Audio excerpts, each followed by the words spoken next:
denominizani denominizani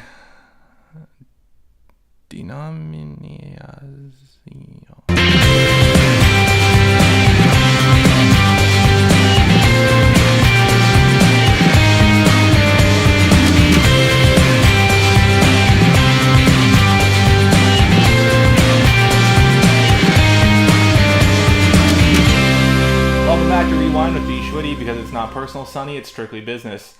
Happy National Spumoni Day, everybody. In honor of that, if you know what Spumoni is, we are going to learn a little bit about Italy. Italian wines, specifically Tuscany, and more specifically Chianti. Spumoni, if you don't know what that is ice cream. A type of ice cream. You'd probably be more familiar with Neapolitan, but it's something like that.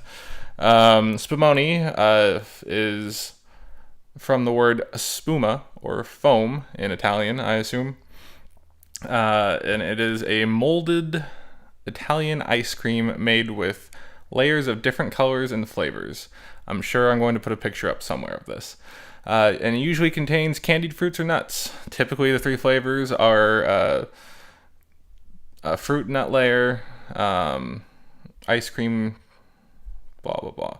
Usually the three layers are cherry, pistachio, and either chocolate or vanilla. Personally, I like the chocolate. And why it's so popular in America is because of Italian immigrants. Therefore, we're going to talk about Italy. And while we do that, we're going to drink some Chianti. Now, I know what you're thinking. Italy's a pretty big place.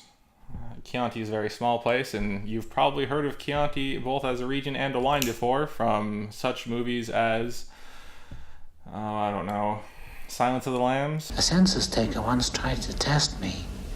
I ate his liver with some fava beans and a nice Chianti. That's about it. But outside of French wines, Chianti is probably the most known foreign wine. Italy grows over 250 grape varietals with 20 different regions within its country. And since I said we're going to be focusing on Tuscany today, Tuscany is known as Toscana in Italy. And it has 33 DOCs and 11 DOCGs. And I'll get to what that is in a second. Basically what it is a quality level of the wine. It's kind of based off of the French AOCs to try to make sure and maintain quality in the wines that they make.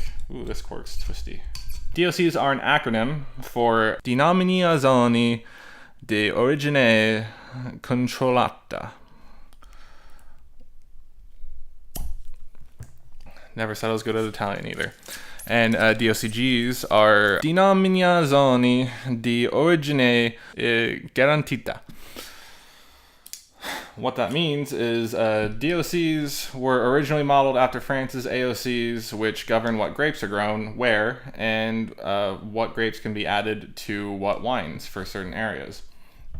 Now, DOCGs, like what we're having here, a Chianti Classico, were created to further the idea and to guarantee, or as you may have figured out, garantita, if I'm even pronouncing that correctly, a superior product.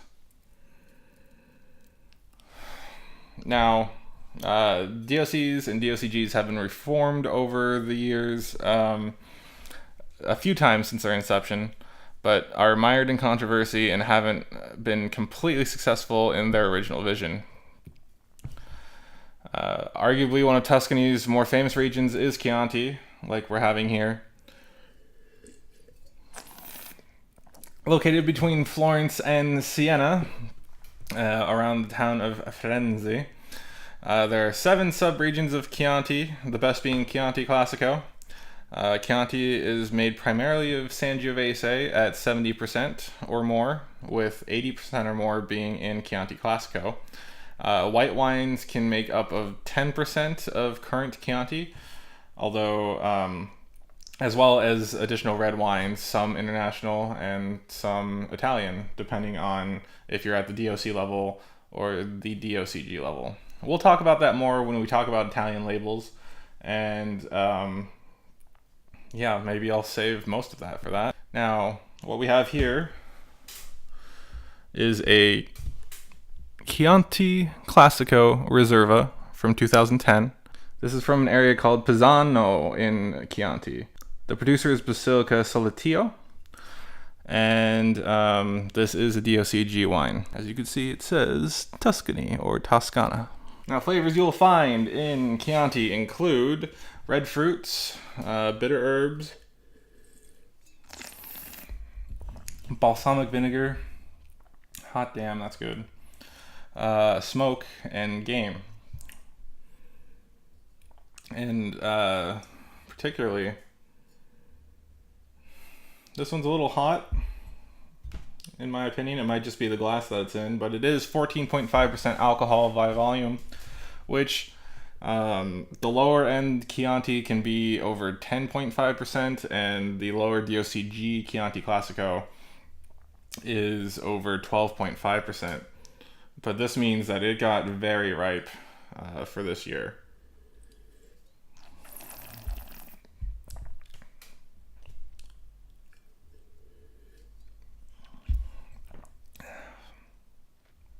I'm getting a little, also some Italian spices in there, a little oregano.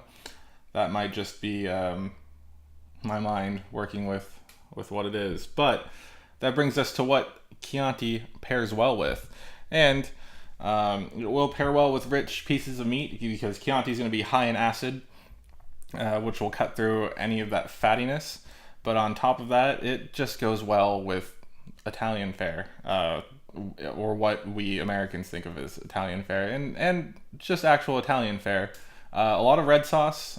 The acid from the tomatoes balances and plays off well with the acid from the wine.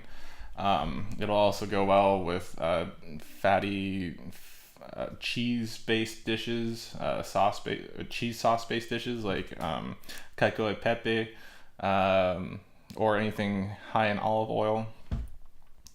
Basically anything classically Italian or anything cliched Italian will go great with this. So what did we learn today?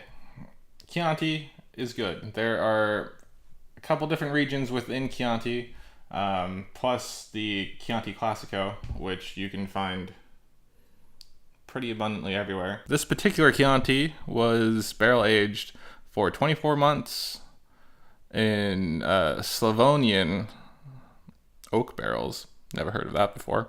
And it's aged 6 months in bottle before being introduced to the market.